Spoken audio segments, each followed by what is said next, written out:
Não existem coincidências, não existem jogadas geniais da vida, mas neste caso parece que foi assim.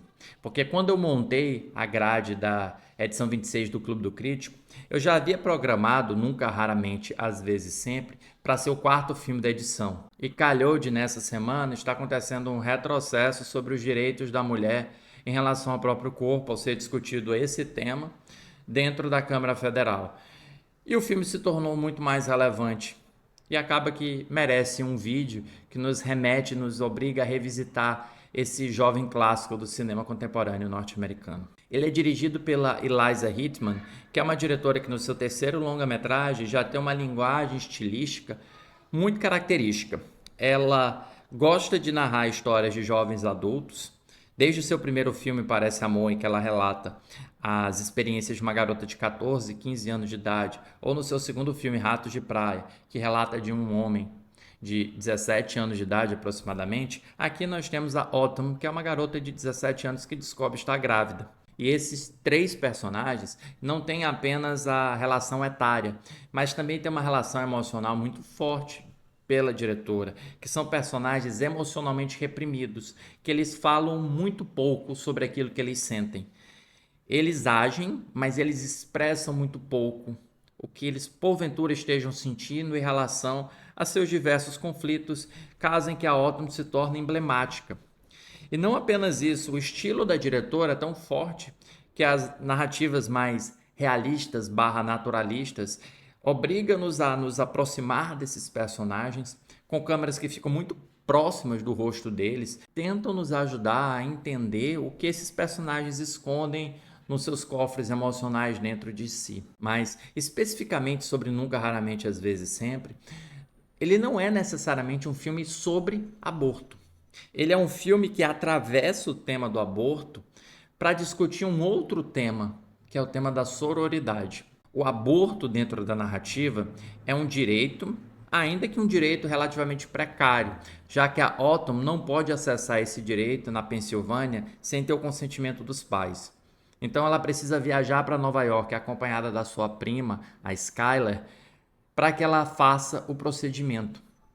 Só que por entre trâmites burocráticos e um labirinto de informações que, por ser jovem, ela desconhecia, a estada dela em Nova York é mais longa do que ela esperava. Entretanto, neste ínterim de tempo, é a relação dela com a Skyler que vai ser colocada à prova, e não necessariamente se ela conseguirá ou não conseguirá realizar o aborto. O que deixa bastante clara a pretensão da diretora em relação ao tema é que ela, em determinado momento, revela a presença de manifestantes em frente a uma clínica, mas ela não problematiza, ela não vilaniza, ela não aprofunda-se naquelas pessoas. Ela entende que aquilo é um fato e ela registra um fato, o que acontece. Abortos acontecem. Inclusive, nos Estados Unidos, mais de 800 mil mulheres abortaram no ano passado. E a diretora estressa fatos para discutir dramaticamente a relação dessas duas jovens adultas. E é aqui que está o núcleo emocional do filme. Porque a Autumn é uma mulher muito retraída emocionalmente. Ela não vai revelar para Skyler, ela não vai revelar para a família, ela não vai revelar para a psicóloga na cena que dá título ao filme, e muito menos a diretora revelará para nós o que ela está sentindo, como ela se sente em relação a essa gravidez, como ela se sente em relação ao que ela espera que vai acontecer na sua vida após a gravidez. Todo o nosso relacionamento com essa personagem passa pelo olhar da Skyler. E é por isso que a diretora preocupa-se tanto em construção de uma relação que ela é genuinamente companheirística e compassiva em direção à prima.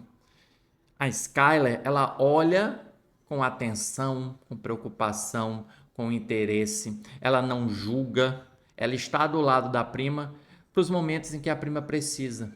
E o relacionamento delas é tão pilar desse filme que o conflito do filme surge justamente no momento em que as duas estão uma briga. Um dos aspectos do filme que eu acho interessante, que foi alvo de críticas, é como ele retrata os personagens masculinos. Ou eles são pessoas esquisitas, creeps, no termo americano, ou eles são vilões propriamente ditos. Você tem o gerente do estabelecimento em que elas trabalham, que todas as vezes em que elas entregam o malote de dinheiro, ele beija sem consentimento a mão delas. Você tem um padrasto que humilha a protagonista. Você tem um homem no metrô que masturba-se diante delas.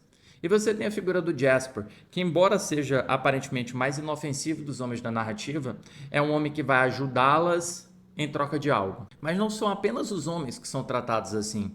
Algumas das mulheres também. E o que é interessante no filme da Eliza Hitchman é que ela, mais do que vilanizar esses personagens, ela mostra como eles são indiferentes. Nova York, que é a cidade em que a personagem vai tentar fazer o aborto, é indiferente a seus dramas, a seus sonhos, ao seu sofrimento. Essa Nova York do filme é uma Nova York sem Estátua da Liberdade, é uma Nova York sem a Ponte do Brooklyn, é uma Nova York sem o Empire State Building, é uma Nova York sem a Quinta Avenida, sem a Times Square, sem nenhum dos pontos turísticos pelos quais Nova York ficou conhecida nos cinemas. Ela é um não lugar. Ela é uma Nova York de metrôs, de clínicas de aborto. Ela não é a Nova York que nós conhecemos. Ela é uma Nova York de arranha-céus que estão um pouco se lixando para o destino da personagem. E essa indiferença é uma indiferença que penetra por todo o filme. Porque a única pessoa que não é indiferente à protagonista, além dela própria, é Skyler. É por isso que eu digo que o olhar da Skyler, ela representa tanto o olhar da diretora, que olha para aquele tema com interesse, com atenção, porque é caro para uma mulher, então é caro para todas. E ela também tem um olhar que nos implica, porque é através do olhar da Skyler que nós somos capazes por caminhar pela narrativa. E eu acho que o filme tem duas atuações excepcionais. A Sydney Flanagan tem uma atuação excepcional em verbalizar muito pouco o que ela sente. Ela faz através de canções que ela canta ou numa exibição do colégio ou em um karaokê, ou então quando ela fura o nariz para mostrar que ela tem controle do próprio corpo, ou ainda durante a cena que dá título ao filme, que é o único momento de fato que ela verbaliza literalmente aquilo que ela sente. Ao passo que a Skyler, interpretada pela Talia Ryder, é uma personagem incrivelmente carismática, incrivelmente querida, é talvez uma das grandes amigas da história do cinema. Que, como eu falei, é uma personagem que está presente, e ela está presente sem julgar em nenhum momento. É como se as duas fossem capazes de comunicar-se por telepatia. E através de um olhar, ou de um contato, de um gesto, nós somos capazes de sentir muito mais nesse filme do que nós seríamos se esse filme fosse panfletário, fosse militante, fosse um filme que discutisse mais abertamente sobre o tema. Mas ao tratar o tema dentro de uma chave naturalista, dentro de uma chave que passa pela sororidade, passa pela amizade, passa por esse sofrimento dessa jovem adolescente, o filme nos permite enxergar a humanidade e enxergar exatamente o que pulsa dentro de Otton.